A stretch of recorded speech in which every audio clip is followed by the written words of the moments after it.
Welcome back to No Man's Sky, everyone. Jason here, and in this video, I'm going to show you a few things that have been overlooked in the Beacons update. The Beacon update just came out for No Man's Sky, and it is heavily focused on the settlements in the game.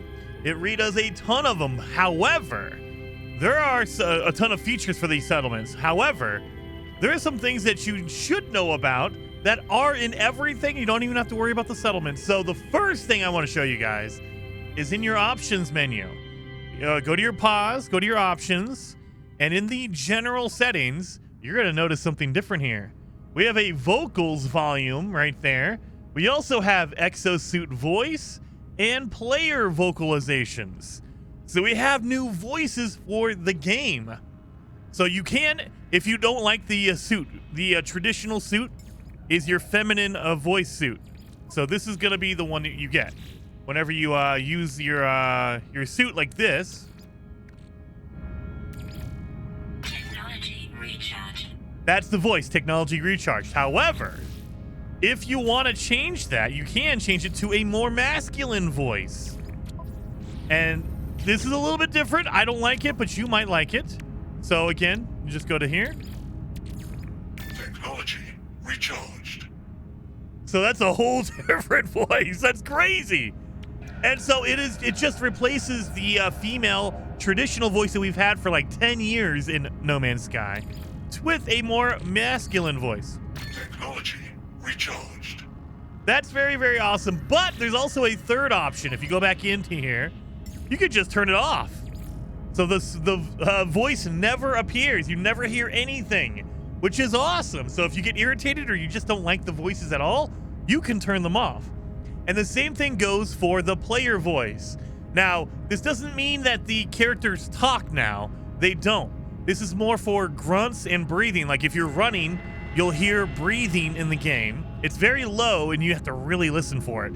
Or like if you fall and you take damage on the ground, like if you're doing a jetpack jump, your character will actually grunt and like grunt out in pain when you hit the ground.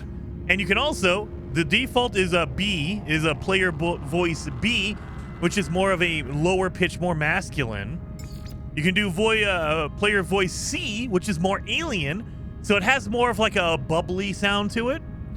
And then you can just turn it off again, just like the exosuit voice. You can turn that off if you want.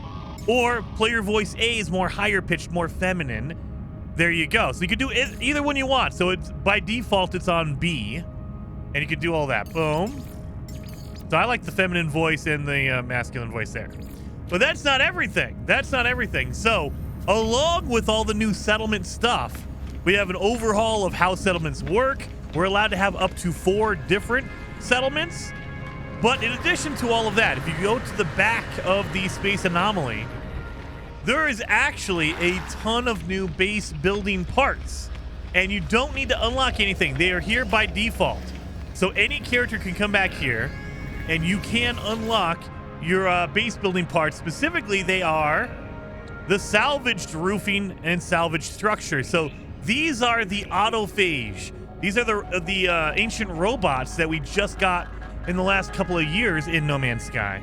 We now have all of their base building parts. And it's just like any other thing, just like the, the alloy, the metal structures, the stone structures, same thing. You get all of your walls and you have all of your different like doors, windows, all that kind of stuff. And then you have your roofing, all of that here. So you can go through and you unlock it with your salvage data. So remember, salvage data is that buried stuff in the ground. You're going to want to come do that. And it's just like any other building block, you're going to need Atlantidium in order to build this. But once you've unlocked it, you have your different trees out here. So you have like your corner stuff. This is all for your roofs, things like that. So we have all of this stuff. These are all building parts for your new base building. So if you're a base builder, this is freaking awesome. Same thing goes for your decorative modules. These are all cool looking decorations you can put on your base. Look at all this. This is all really, really cool. Look at all this stuff. The transmitter. These look really, really cool. Like if you see these in on a settlement, an autophage settlement, they are huge. These things are massive when you actually build them. So there we go here. Boom, boom, boom. Got all this unlocked. And so you have to go through and you have to unlock it just like any other base building. And as far as I know, you do not unlock this in the storyline. So if you're following the base building storyline, you do not unlock any of these. You're going to have to actually manually come in here and unlock them yourself. You know, you have to purchase them with the buried technology. So you need to do all of that. However, once you have them, you can build them as long as you have the materials. So you don't have to worry about it. Let me grab all these. I'll be right back. All right. So I got all the pieces now. We're all good to go. There's no other additional like technologies or anything like that. You don't have to worry about that. And now the last thing I want to show you is it's going to venture off into the settlements. We have new autophage settlements. However, you don't automatically get those. You're going to have to progress in the storyline and unlock the autophage, which means you need to get through your Artemis storyline. You need to get through a trace of metal.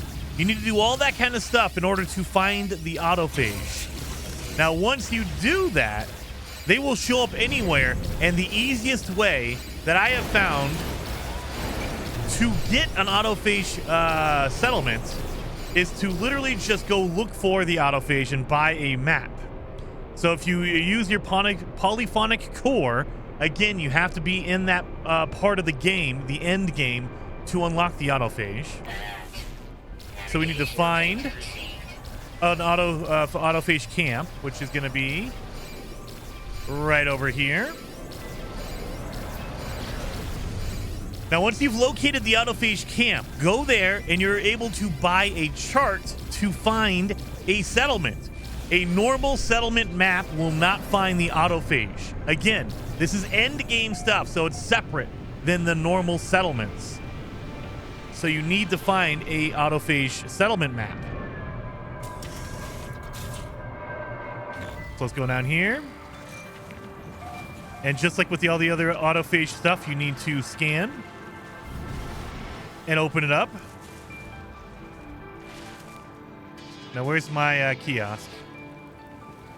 Did it not open up the kiosk as well? Oh, I need to wait for my scanner to recharge.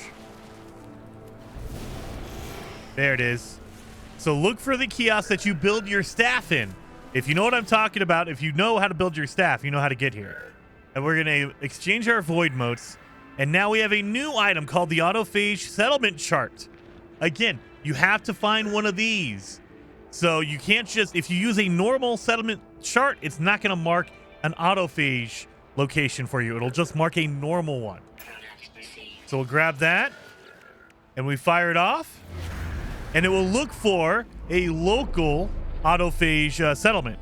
Sometimes if you're in a system that does not have one, it'll say, sorry, location not found. That means you need to go to a different system, because not every system will have the autophage in it. So just keep that in mind. If you can't find one, it probably means you're in a system that does not have one. Oh, come on, really? There we go. That took a second to get up there. All right, let's go look at the autophage settlements, because these are brand new with the beacon update, and they look pretty freaking awesome. So let's get over here. Oh, no, I got to get around this. And way over there. Really? All right, you're going to make me manually fly all the way over here. That's fine. That's all right. We'll get it. We'll get it. It'll be awesome. So when you guys see this, it looks really, really cool. They took a lot of care, and they completely overhauled settlements as well. So there is a ton of changes I'll cover in a different video. I just want to show you guys the brand new settlements that we have not had before. So these are first, like these are brand new, haven't been in the game. And if you're on Nintendo Switch 2, you'll be able to see these. Look at that. Look at this settlement. This looks like an old school like factory. Like, that is freaking awesome, right? And they've added new color schemes to buildings as well. So now you can make old rusted buildings. You can make old weathered buildings, so it looks like it's been torn down by the weather. But yeah, look at that. Boom. That is freaking awesome. I love the new look of these settlements. These are my new favorite. So hopefully you guys enjoyed the video. If you did, hit that like button, and I will see you guys next time.